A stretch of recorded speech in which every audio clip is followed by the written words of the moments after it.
उपजिल्हा रुग्णालयात गेल्या आठवड्याभरापासून रुग्णांना नाश्ता व जेवण नसल्या कारणाने पत्रकार लक्ष्मण कलमुर्गे कंटाळदार यांना फोन करून विचारले असता गॅस नसल्याचं बिलोली उपजिल्हा रुग्णालयातील रुग्णांना नाश्ता व जेवण बंद. पत्रकारांमध्ये संताप, जनतेची नाराजी. बिलोली येथील उपजिल्हा रुग्णालयात गेल्या आठवड्याभरापासून रुग्णांना दाखल करून नाश्ता व जेवण मिळत नसल्याची गंभीर बाब समोर आली आहे. शासनाकडून रुग्णांच्या आहारासाठी निधी उपलब्ध असूनही प्रत्यक्षात रुग्णांना वेळेवर अन्न मिळत नसल्याने रुग्ण व त्यांच्या नातेवाईकांमध्ये तीव्र नाराजीचं वातावरण निर्माण झालं आहे. या संदर्भात स्थानिक पत्रकार लक्ष्मण कलमुर्गे यांनी संबंधित कंटाळदारांशी दूरध्वनीवर संपर्क साधून विचारणा केली असता गॅस उपलब्ध नसल्यामुळे जेवण बनवता आले नाही असं कारण सांगण्यात आलं. मात्र पत्रकारांनी अधिक माहिती विचारण्याचा प्रयत्न केला असता कंटाळदारांनी उडवाउडवीची उत्तरं दिल्याचा आरोप करण्यात येत आहे. त्यामुळे बिलोली तालुक्यातील पत्रकारांमध्ये संतापाची भावना व्यक्त होत आहे. रुग्णालयात उपचारासाठी दाखल असलेल्या अनेक गरीब व गरजू रुग्णांना शासनाच्या आहार योजनेवर अवलंबून राहावे लागते.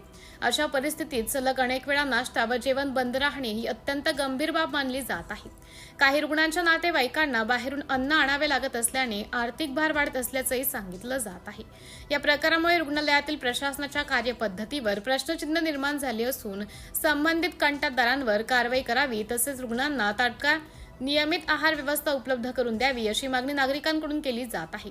दरम्यान या प्रकरणाची वरिष्ठ आरोग्य अधिकाऱ्यांनी दखल घेऊन चौकशी करावी, दोषींवर कठोर कारवाई करावी अशी मागणी पत्रकार व सामाजिक कार्यकर्त्यांकडून जोर धरत आहे. कारण सांगून उडवीची भाषा करत असल्याने बिलोली तालुक्यातील पत्रकारांमध्ये नाराजी व्यक्त केली जात आहे व जनतेमध्ये नाराजी व्यक्त होत असलेलं दिसून येत आहे. सिटी इंडिया न्यूजसाठी प्रतिनिधी जयप्रकाश गोंडशेटवाड, बिलोली.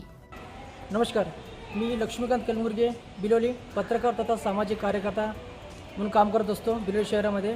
मी नेहमीप्रमाणे आज उपजिल्हा ग्रामीण रुग्णालयामध्ये आलो असता काही रुग्ण माझ्याजवळ येऊन सर आम्हाला जेवण देत नसल्याचे माझ्यासमोर सांगितलेच. त्यानंतर मी येथील कर्मचाऱ्यांना चौकशी केलो असता गेल्या 7 ते 8 दिवसापासून येथील किचन बंद आहे असे त्यांनी सांगितले. त्याचे कारण विचारले असता खूपच लज्जास्पद आणि हास्यास्पद त्यांनी उत्तर दिले. त्यांनी म्हणत होते की इथे गॅस संपलेला आहे म्हणून.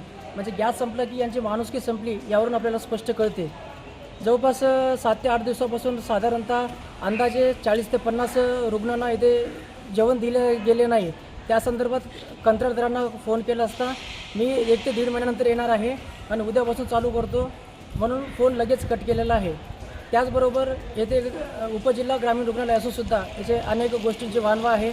इथे औषधांचा तुटवडा असतो आणि येथील कुठलेही डॉक्टर मुख्यालयही राहत नाही आणि अनेक डॉक्टर येथून नांदेड, मुखेड, धर्माबाद, नायगाव तसेच निजामाबाद येथून ये जा करत असतात.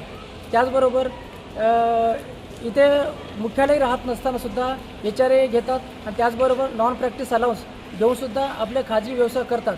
त्या संदर्भात येथील अधीक्षकांना सांगितलं असतं तुम्ही लेखी तक्रार द्या, मग आपण त्यावर विचार करू, अशा प्रकारचे त्यांच्याकडून उत्तर मिळाले.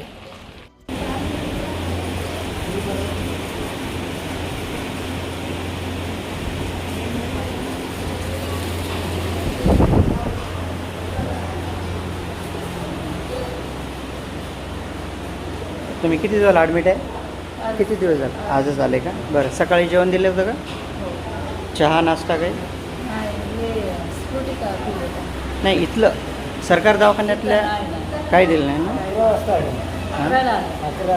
11ला नाही. तर 11पासून काही चहा नाश्ता किंवा काही जेवण दिलं? ठीक आहे. तुम्ही किती दिवस झाला ॲडमिट आहेत?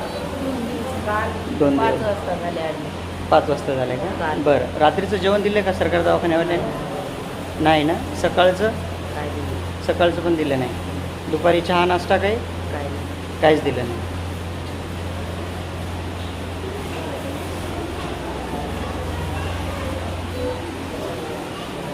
कितने बजे एडमिट करे थे?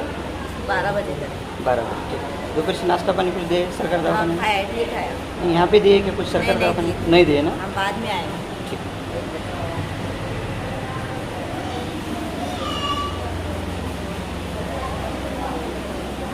तुम्ही केव्हा ॲडमिट झाले?